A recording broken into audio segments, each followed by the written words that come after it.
America's office buildings are in trouble, big trouble. Once bustling hubs of activity, these towering structures now stand eerily silent, their darkened windows reflecting a stark new reality. Values are plummeting, some by as much as 97%. That's right, 97%. Once considered prime real estate, these properties are now struggling to find buyers or tenants. The ripple effects are being felt far and wide.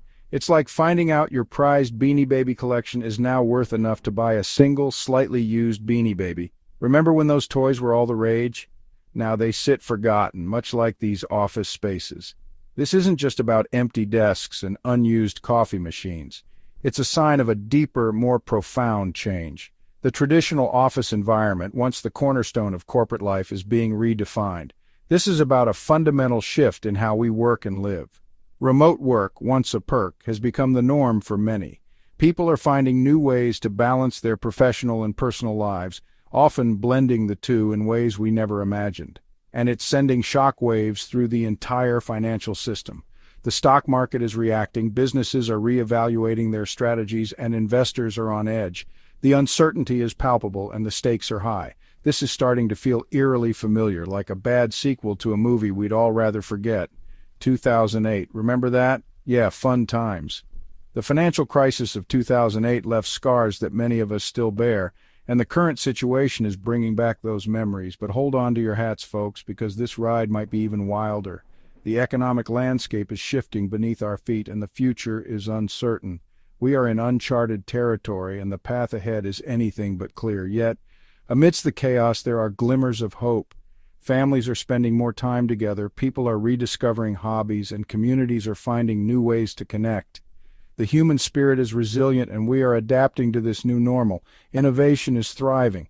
New business models are emerging, and entrepreneurs are seizing opportunities in this transformed landscape.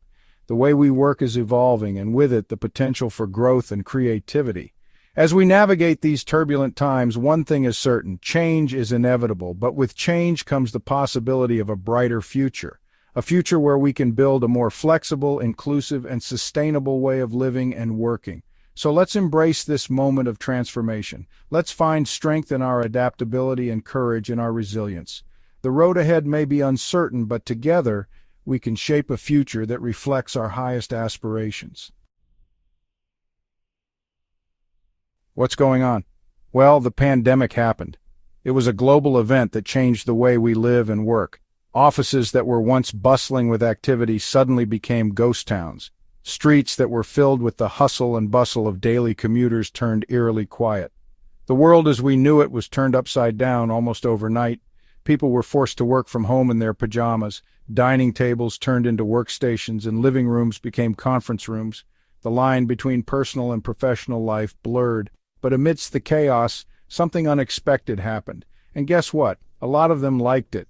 The comfort of home, the absence of long commutes, and the flexibility to manage work and personal life became a new norm.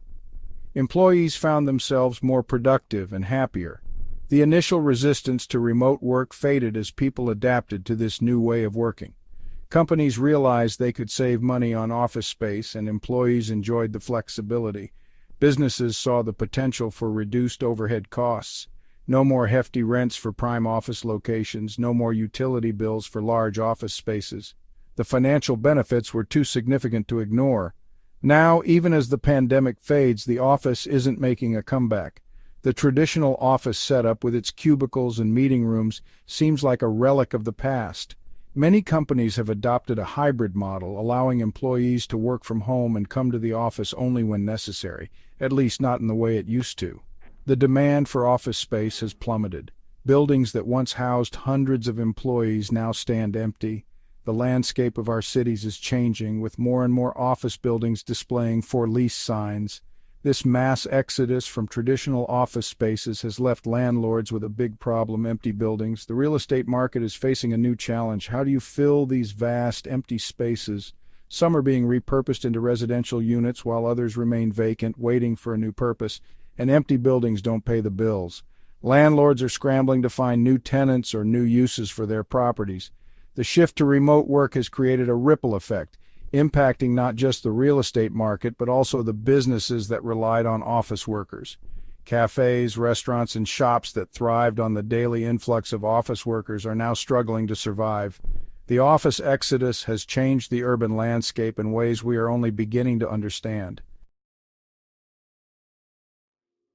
But wait, there's more. The Federal Reserve, in an attempt to fight inflation, has been raising interest rates. This makes it more expensive to borrow money, which is bad news for anyone who owns commercial real estate. See, most commercial real estate is bought with borrowed money, and as interest rates rise, those loans become more costly. It's like trying to pay off your credit card debt when the interest rate suddenly jumps to 50%. Ouch! This perfect storm of empty offices and rising interest rates is creating a sense of déjà vu. Remember the 2008 financial crisis? Yeah, that was triggered by a collapse in the housing market. This time it's commercial real estate that's on shaky ground, and while there are differences, the similarities are too big to ignore. We're talking about a potential financial meltdown, folks. From skyscrapers to ghost towns, real-world examples. Don't believe me? Let's look at some examples. In San Francisco, the situation is particularly dire. The Salesforce Tower, once a symbol of the city's tech boom, is now more than 70% empty. And it's not just San Francisco. Major cities across the U.S. are seeing similar trends.